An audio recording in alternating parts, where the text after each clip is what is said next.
Is it nationalism or is it a growing threat to immigrants? Dubbed as Britain's largest free speech festival, this and in fact, the Unite the Kingdom rally was perhaps the country's largest anti-immigrant protest in recent history. Thousands, in fact, the BBC said 1.5 lakh people had gathered by one man, far-right activist Tommy Robinson, chanting slogans, "We want our country back," and send them home. That's what those chants were all about. The demonstrators also chanted crude refrains about UK Prime Minister Keir Starmer, saying Starmer a wonker, and also shouted messages of support for Charlie Kirk, the man who was killed this week. Tommy Robinson showed his solidarity, and which is the reason why this protest came about. Elon Musk, the man who's, for some strange reason, isn't in the news so much these days, he also slammed the UK government, calling for the fall of the Starmer government. Immigration claims that migrants are taking jobs and resources, and the worsening of crime rate were primarily the two reasons behind the anger and the protest that broke out. What does this mean as far as the Indian community is concerned, the diaspora there? And also, will this have an impact as far as the India-UK relationship is concerned? And really the elephant in the room that we're going to talk about. How quickly do things that target the illegal immigrants suddenly talk about the legal immigrants as well? Will that happen here as well? We're going to decode that for you. But first up, listen in to what Tommy Robinson had to say, the man who started this protest and whose clarion call saw 1.5 lakh people on the streets of London. Listen in. We came in our millions, okay? The biggest protest in British history. You, the British public, have now made London the battleground for this fight. We're going to do it again. I'm sorry, some people couldn't hear because there was too many of us. We didn't get to finish it. We didn't get to give our closing speeches. We didn't get to tell you our vision of how we can change this country, but we're going to. We're going to do it again. Unite the Kingdom, unite the West. It's a cry for help. We want world leaders. We want them coming from all over the globe. London has been chosen. You, the British public, have made that happen. Don't talk about change, be the change. That's the reality, yeah? That's what we need. All right, so the clarion call of Tommy Robinson was answered. There were thousands of people on the streets. But what happens next year? Is this now going to be a larger movement targeting illegal immigrants? How should the Indian diaspora be looking at it? There are a lot of Indians who are in the UK, who want to go to the UK. And will that be effective? Those are the big questions. We put that out for you. First up, is this free speech or is it far-right nationalism? And will this dovetail into the larger far-right movement that one is seeing across the UK? Germany is the other one. Next, will anti-immigrant protests topple the Starmer government? Elon Musk has spoken about it. Nigel Farage has a lot of momentum and support going on it. And people on the streets are chanting what they see as an anti-Starmer slogans. Will that lead to Starmer government being on shaky ground? He asked that question. Will legal immigrants face the brunt of these protests? And lastly, should the Indian diaspora in the UK, how do they view this? Are they in some sort of trouble? Do they have reasons to worry? Those are the other questions that we're going to put out. Professor Scott Lucas joins me on the broadcast, Professor of US and International Politics, Clinton Institute, joining me from London. I also have Harjap Singh Bhangal, who is an UK immigration and human rights lawyer. Well, several people actually call him the immigration guru, actually. Okay, so let's start with you, Professor Scott.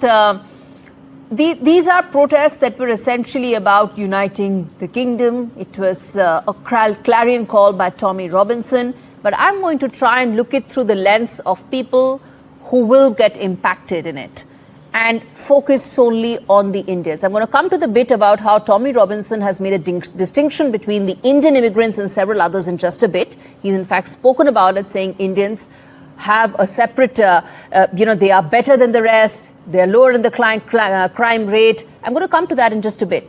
But your first thought on how do you see this protest through the lens of the Indian British immigrant?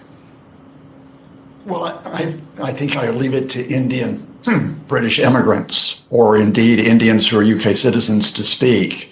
But to give you my observations as someone who lived in the UK for almost 40 years, first, this is not a uniting the kingdom rally. This was a rally led by the far right for particular groups that the far right likes. This was, and we must be honest here, this was not just anti-undocumented immigrants. This was also anti-refugee. It was anti-asylum seeker. It is anti-legal immigrant. Because despite what Tommy Robinson will say, oh, you Indians are okay, you can stick around. This was largely a rally for an England which is a white England, a Britain which is a white Britain. This is what we call not nationalism, it's nativism. Now, there are other people who were there who may not ascribe to the far right. They may say they were there for other reasons, such as legitimate concerns over immigration. But the leadership of this was not just Tommy Robinson. It was also the Trumpist chief strategist, Steve Bannon, who has called for white nationalism, even white supremacy. It was members of the far right from Germany, the AfD, from other European far right groups. So yes, without raising this, no need to be hysterical, no need to be fearful, but there is reason for concern here that these groups do not want to unite the kingdom. They want to promote their idea of the good groups. Harjap and they Singh, want to demonize those who are not good.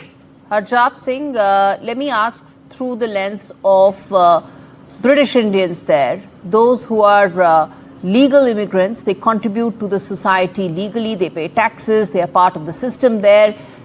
What about them? Do they stand to get impacted? And also, let's also put a lens on the undocumented ones as well, or the illegal immigrants as well, those who go from India to the UK.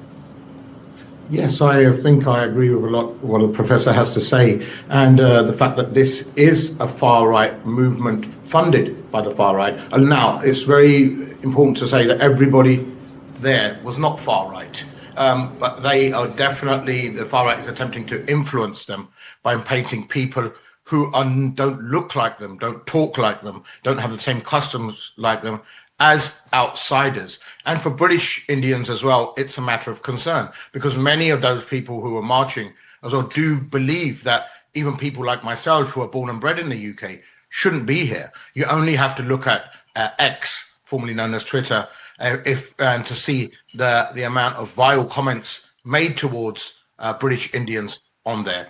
And it's a very, very dangerous thing if Indians actually welcome this guy, Tommy Robinson, that's not even his real name, who is in fact convicted of many offences, including fraud and thuggery and violence, and even deported for using a fake passport. He has been himself.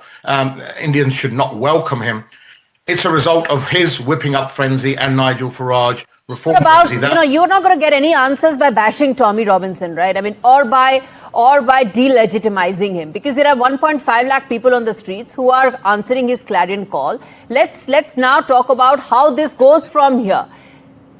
1.5 lakh people is not a lot of people, considering when you stop the Iraq war rally, there was 1 million people on the street. So I think that's very important to have. How we go from here is we have to influence governments, and we have to out these people and show what the real agenda of these organizations is. British Indians are a threat. There's been an arrest made over the weekend of a rape of a British Sikh girl in the Birmingham area by white people who are saying to her, go back to your own country, we don't want you here, whilst raping her. Now, if that isn't a big threat, then I don't know what that is, if that isn't a concern for Indians. Also, the pressure put on the government regarding immigration has had an effect on legal immigrants as well. Student visa dependents have been stopped. Work permit dependents have been stopped. Carer visas have been stopped from India. As a lot of things, the salary required to bring an Indian over as your partner has been upped, and a lot of people have been excluded. A lot of Indians have been excluded for that because they're not in that well-paid jobs. So it is having an effect everywhere. And Indian government has been put under pressure in trade deals to take back their illegal migrants. Otherwise, there could be a clamping down on the number of visas given to Indians. This is a big concern. This is as a result of all the pressure being put on the governments by people like Farage and Tommy Robinson. And it's not about bashing anyone. If someone's right, you're right. If you're wrong, you're wrong.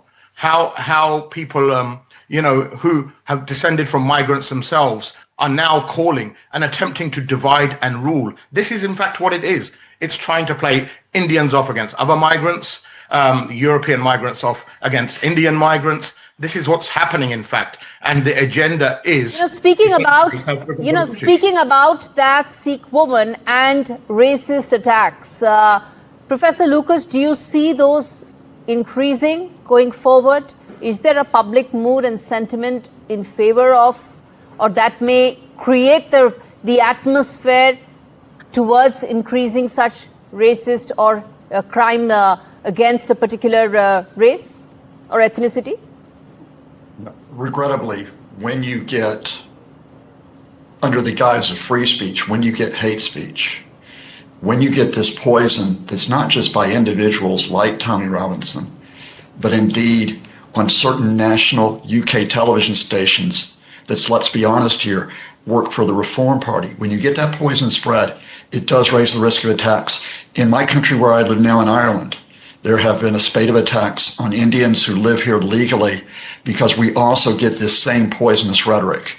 And so my fear is that without a dignified, responsible pushback on this, you wind up having further division and, yes, further violence. And again, speaking, with my colleague who put this very, very well, this starts with a dignified, responsible call for action by the government, not to call Britain an island of strangers, but to talk about the contributions of all groups, including immigrants, to the United Kingdom. It starts with responsibility in the universities. It starts with responsibility across all professional groups, not to give into this type of language, but to say that on the whole, immigrants have helped improve the United Kingdom economically, socially, and culturally. Indeed.